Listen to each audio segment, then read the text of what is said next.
Yes, another tanggap na ganap. I-share ko lang sa inyo guys kung ano yung nangyari sa makina na to. TMX 155.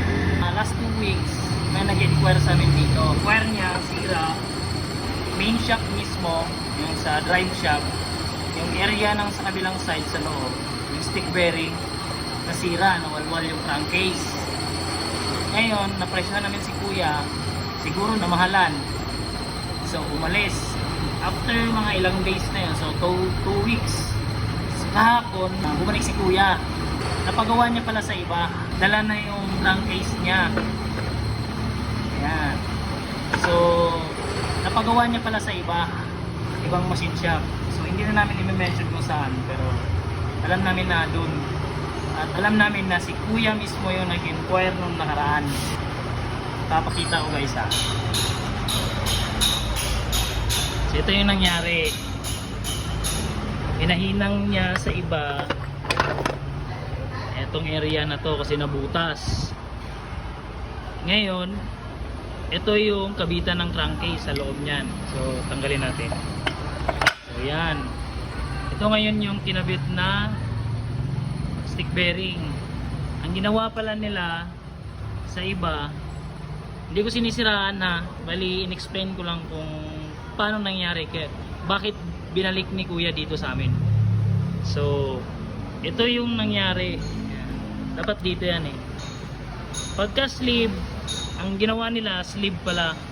Ang sa amin kasi neto, pwedeng sleeve, pwedeng aluminum welding. So, balik sa standard sa housing ng bearing, stick bearing. So, nung inisliban nila, masikip yung pagka sleeve. Ngayon, pwede naman i-fitting yan. Pwede na naman i-fitting. Pero ang pinakamalaking problema ni kuya, pagka nakasana yung kabilang side, etong side na to, pagka kinasana yan ganyan, hindi na to maikot. Lalo na pag andun na yung mga counter gear, ano bang tawag sa ibang gear nun, yung sa kick, ito yung drive shaft eh. Alam ko ito yung drive shaft. So ito, dito na yung nakakabit yung sprocket sa labas na maliit. So sa shifter, tapos yung mga gearing dito. So nandito lahat ng assembly. So ang problema, pinaisliban ni kuya, makikita naman eh. Ayan o. Ito yung sleeve, yan yung bahay ng bearing. Kung titingnan mo yung pinaka-housing niya, yan, madilim eh.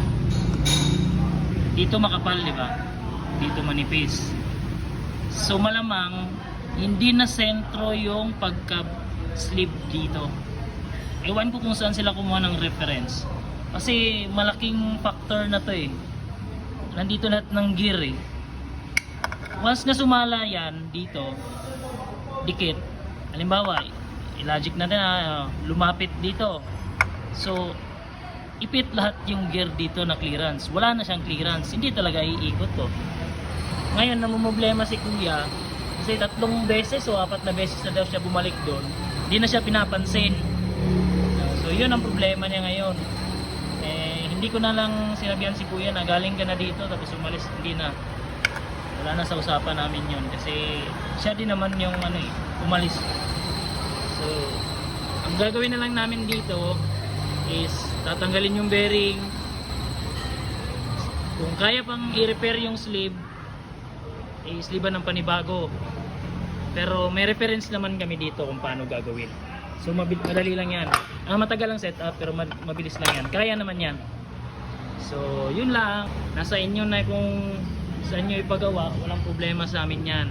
Since bumalik si kuya, naghahanap din siya ng katuwang o makakatulong sa makina niya. Kasi nasisira din naman yung trabaho niya tricycle. So wala siyang kita. So lesson learned na lang yun sa mga nagpapagawa na nagmamadali. Huwag niyong madiliin yung paggawa nyo pagka alam nyong mahirap. Hindi rin kami nagbibigay ng commitment pagka alanganin talaga sa oras. So tamba kami sa trabaho, overtime. At meron talagang magagawa agad ng mabilisan. Meron ding talagang sadyang isasalang sa makina.